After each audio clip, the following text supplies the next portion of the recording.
ભૂગોળ ભાગ 23। કઈ સાલમાં અંકલેશ્વર ખનિજ તેલ ક્ષેત્ર શોધાયું હતું? 1960માં। 1960માં અંકલેશ્વર ખનિજ તેલ ક્ષેત્ર શોધાયું હતું। ભારતમાં ખનિજ તેલની પહેલી રિફાઇનરી ક્યાં નાખવામાં આવેલી હતી? તો કે દિગ્બોઈ। ભારતમાં ખનિજ તેલની પહેલી રિફાઇનરી ક્યાં નાખવામાં આવેલી છે? દિગ્બોઈમાં। ભારતમાં જાહેર ક્ષેત્રની પ્રથમ રિફાઇનરી ક્યાં આવેલી છે? તો કે ગુવાહાટીમાં। ભારતમાં જાહેર ક્ષેત્રની પ્રથમ રિફાઇનરી ક્યાં આવેલી છે? તો કે ગુવાહાટીમાં। પરંતુ ભારતમાં ખનિજ તેલની પહેલી રિફાઇનરી ક્યાં નાખવામાં આવેલી હતી? દિગ્બોઈ ખાતે। બરૌની રિફાઇનરી કયા રાજ્યમાં છે? તો કે બિહારમાં છે। બરૌની રિફાઇનરી બિહારમાં। ભારતમાં સૌથી વધુ ખનિજ તેલ અને કુદરતી વાયુ કયા ક્ષેત્રમાં મળે છે? તો કે બોમ્બે હાઈમાંથી મળે છે। ગુજરાતમાં સૌથી વધુ મહત્વનું ખનિજ તેલ ક્ષેત્ર કયું છે? તો કે અંકલેશ્વર। ગુજરાતનું કયું તેલ ક્ષેત્ર તેલની ગુણવત્તા માટે મહત્વનું સ્થાન ધરાવે છે? તો કે ગાંધાર। ગુજરાતમાં પેટ્રોકેમિકલ સંકુલ અને રાસાયણિક ખાતરનું કારખાનું કયા શહેર પાસે વિકસ્યા છે? તો કે વડોદરા ખાતે। ભારતમાં પેદા કરવામાં આવતી કુલ વિદ્યુતના કેટલા ટકા તાપ વિદ્યુત છે? તો કે 70% તાપ વિદ્યુત છે। ગુજરાતનું સૌથી મોટું તાપ વિદ્યુત મથક કયા સ્થળે છે? તો કે ધુવારણ ખાતે। ગુજરાતનું સૌથી મોટું તાપ વિદ્યુત મથક કઈ જગ્યાએ છે? ધુવારણ ખાતે। કયા પ્રકારનું વિદ્યુત ઉત્પાદન પ્રદૂષણ રહિત અને અખૂટ છે? તો કે જળ વિદ્યુત છે તે। ભારતમાં સૌથી મોટું જળ વિદ્યુત મથક કયા રાજ્યમાં છે? તો કે કર્ણાટકમાં। ભારતમાં સૌથી મોટું જળ વિદ્યુત મથક કયા રાજ્યમાં છે? કર્ણાટકમાં આવેલું છે। શિવ સમુદ્રમ જળ વિદ્યુત મથક કઈ નદી ઉપર આવેલું છે? તો કે કાવેરી નદી ઉપર। ખાસ યાદ રાખવાનું, નામ શું છે? શિવ સમુદ્રમ જળ વિદ્યુત મથક। આ શિવ સમુદ્રમ જળ વિદ્યુત મથક કાવેરી નદી ઉપર છે અને કયા રાજ્યમાં? તો કે કર્ણાટક રાજ્યમાં। ઉકાઈ જળ વિદ્યુત મથક તો કે તાપી નદીમાં છે। ઉકાઈ જળ વિદ્યુત મથક તાપી નદીમાં। પરમાણુ વિદ્યુત ઉત્પાદનમાં મુખ્યત્વે કઈ ખનિજનો વપરાશ થાય છે? તો કે યુરેનિયમ। પરમાણુ વિદ્યુત ઉત્પાદનમાં મુખ્યત્વે યુરેનિયમ ખનિજનો ઉપયોગ થાય છે। ભારતના કયા રાજ્યને સૌથી વધારે સૂર્યશક્તિ મળે છે? તો કે ગુજરાતને। નરોરા પરમાણુ વિદ્યુત મથક કયા રાજ્યમાં આવેલું છે? તો કે ઉત્તર પ્રદેશમાં આવેલું છે। રાવતભાટા પરમાણુ વિદ્યુત મથક કયા રાજ્યમાં આવેલું છે? તો કે રાજસ્થાનમાં। તો ર ઉપરથી યાદ રહી જશે કે રાવણભાટા પરમાણુ વિદ્યુત મથક ક્યાં છે? તો કે રાવણભાટા ર ઉપરથી રાજસ્થાન। કલ્પમ પરમાણુ વિદ્યુત મથક કયા રાજ્યમાં છે? તો કે તમિલનાડુમાં। કલ્પમ પરમાણુ વિદ્યુત મથક તમિલનાડુમાં આવેલું છે। કેંગા પરમાણુ વિદ્યુત મથક તો કે તે પણ કર્ણાટકમાં છે। કેંગા પરમાણુ વિદ્યુત મથક કર્ણાટકમાં। ભારતમાં સૌથી મોટો સોલાર પ્લાન્ટ કયા સ્થળે નાખવામાં આવ્યો છે? તો કે માધોપુર ખાતે। ભારતમાં સૌથી મોટો સોલાર પ્લાન્ટ તો કે માધોપુર ખાતે નાખવામાં આવેલ છે। પૃથ્વી પર આવતા સૂર્યના કિરણો કેટલા ટકા ભાગ પવન ઉર્જામાં રૂપાંતર પામે છે? તો કે 2%। ભારતમાં સર્વપ્રથમ વિન્ડ ફાર્મ કઈ જગ્યાએ સ્થાપ્યું હતું? તો કે તુતીકોરીનમાં।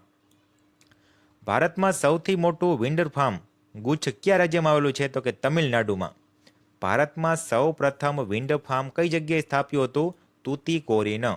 અને ભારતનું સૌથી મોટું વિન્ડ ફાર્મ ગુચ્છ એ કયા રાજ્યમાં છે? તો કે તમિલનાડુમાં।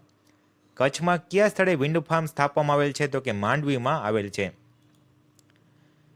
ગુજરાત સરકારે જામનગર જિલ્લાના લાંબા ગામ નજીક કયા દેશની મદદથી સૌથી મોટું વિન્ડ ફાર્મ ઊભું કર્યું છે? તો કે ડેનમાર્કની સહાયથી। જામનગર જિલ્લાના લાંબા ગામ પાસે ડેનમાર્કની સહાયથી વિન્ડ ફાર્મ ઊભું કરવામાં આવેલ છે। ભારતમાં બાયોગેસનો સૌથી વધારે ઉત્પાદન કરતું રાજ્ય કયું છે? તો કે ઉત્તર પ્રદેશ। ભારતમાં બાયોગેસનું સૌથી વધારે ઉત્પાદન કરતું રાજ્ય ઉત્તર પ્રદેશ। બાયોગેસના ઉત્પાદનમાં ગુજરાતનું ભારતમાં સ્થાન કેટલામું છે? તો કે બીજું સ્થાન। ભારતનો સૌથી મોટો બાયોગેસ પ્લાન્ટ કયા ગામે સ્થાપવામાં આવેલ છે? તો કે મેથાણ ખાતે। ભારતનો સૌથી મોટો બાયોગેસ પ્લાન્ટ કયા ગામે સ્થાપવામાં આવેલ છે? મેથાણ ખાતે। ગુજરાતમાં બાયોગેસ બનાવવાની શરૂઆત કઈ સાલમાં થઈ હતી? તો કે 1954માં। ગુજરાતમાં બાયોગેસ બનાવવાની શરૂઆત 1954માં થઈ હતી। ભારતમાં કયા સ્થળે ભૂતાપીય ઉર્જા દ્વારા ચલાવતો વિદ્યુત પ્લાન્ટ સ્થાપવામાં આવ્યો છે? તો કે મણિકરણમાં. ભારતમાં કયા સ્થળે ભૂતાપીય ઉર્જા દ્વારા ચાલતો વિદ્યુત પ્લાન્ટ? તો કે મણિકરણમાં સ્થાપવામાં આવ્યો છે. ભરતી ઉર્જામાંથી વીજળી પેદા કરવાની પહેલ કયા દેશે કરી હતી? તો કે ફ્રાન્સે. ધુમાડા વગરનો સફેદ કોલસો કોને કહેવાય છે? તો કે જળ વિદ્યુત શક્તિને. સોલાર બેટરીથી ચાલતા વાહનો કયા શહેરમાં વપરાય છે? તો કે દિલ્હીમાં. બાયોગેસ મેળવી લીધા પછી વધેલા કચરામાંથી શું બને છે? તો કે ખાતર બનાવવામાં આવે છે.